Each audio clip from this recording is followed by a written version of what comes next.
GV பிரகாஷோட ஆக்டிங்ல இந்த weekend release ஆயிருக்க ஒரு படம் தான் ஹாப்பி ராஜ். இந்த படத்துல முக்கியமான 3 விஷயத்த சொல்லியிருக்காங்க. 1 அப்பா பையன் ரிலேஷன்ஷிப்.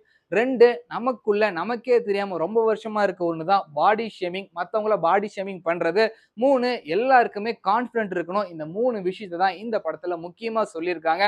படத்த ஓப்பன் பண்ணா ஜிவி பிரகாஷ் ஒரு பொண்ணு கிட்ட ப்ரொபோஸ் பண்றாரு. அந்த பொண்ணுக்கு ஜிவி பிரகாஷ ரொம்ப பிடிச்சிருந்தாலுமே எனக்கு நீ வேணாம் அப்படின்னு சொல்லிடுறாங்க. அதுக்கு காரணம் ஜிவி பிரகாஷோட அப்பா. இந்த படத்துல ஜார்ஜ் மரியன் ஜிவி பிரகாஷுக்கு அப்பாவா நடிச்சிருக்காருங்க.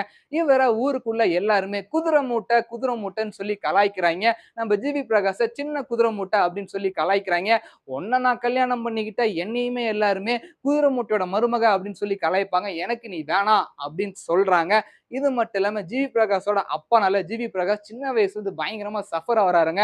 அவரோட நிக் நேம் குதிரை மூட்டை இதுலயுமே சொல்லி கூப்பிடுறாங்க. அதனால கஷ்டப்பட்ட ஜிவி பிரகாஷ் வேற வழி தெரியாம ஃப்ரெண்டு கிட்ட ஒரு ஐடியா ஒண்ணு கேட்கிறாரு. மச்சான் இந்த ஊர்ல இருந்து என் லைஃபே ஸ்பாயில் ஆயிடும் அப்படின்னு சொல்றப்ப அந்த ஃப்ரெண்ட் என்ன சொல்றாருன்னு பாத்தீங்கன்னா, பேசாம நீ வெளியூர் போய் அங்க ஒரு அழகான பொண்ணா பார்த்து லவ் பண்ணி செட்டில் ஆயிடுறா அப்படின்னு சொல்றாரு. இந்த ஐடியாவை கேட்ட ஜிவி பிரகாஷ்மே பெங்களூருக்கு வேலைக்கு போறாருங்க. வேலைக்கு போன இடத்துல ஒரு அழகான பொண்ணை பாக்குறாரு. லவ்ல விழுகுறாரு. அந்த பொண்ணுகிட்ட நைஸா பேசி அந்த பொண்ணையுமே கரெக்ட் பண்ணிடுறாரு. பொண்ணுக்குமே இவரை பிடிச்சிருது. என்னடா கதை ஸ்மூத்தா போதே அப்படின்னு பாக்குறப்ப பொண்ணுக்கு அப்பாவா யார் நடிச்சிருக்காங்க அப்படின்னு பாத்தீங்கன்னா 90s கிட்ஸோட சாக்லேட் பாயா இருந்த அபாஸ் தான் பொண்ணுக்கு அப்பாவா வராருங்க. 11 வருஷம் கழிச்சு தமிழ் சினிமால கம்பேக் கொடுத்திருக்காரு.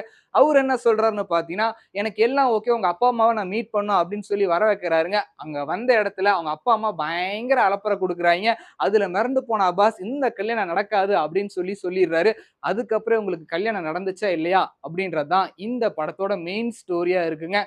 படத்தோட பிளஸ் பாயிண்ட் என்னென்ன அப்படின்னு பார்த்தீங்கன்னா, மதுரமுத்து ஒரு வித்தியாசமான ரோல்ல இந்த படம் ஃபுல்லா டிராவல் ஆகுறாரு.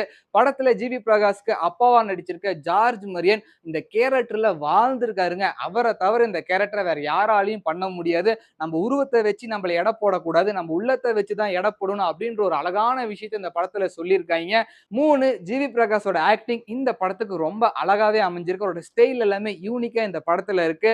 4 இந்த படத்தோட மியூசிக் டைரக்டர் ஜஸ்டின் பிரபாகரன் படத்துக்கு ரொம்ப அழகாவே மியூசிக் பண்ணியிருக்காரு. தியேட்டர்ல பார்க்கப்ப ரொம்ப ஃபீல் குட்டாவே இருக்குங்க.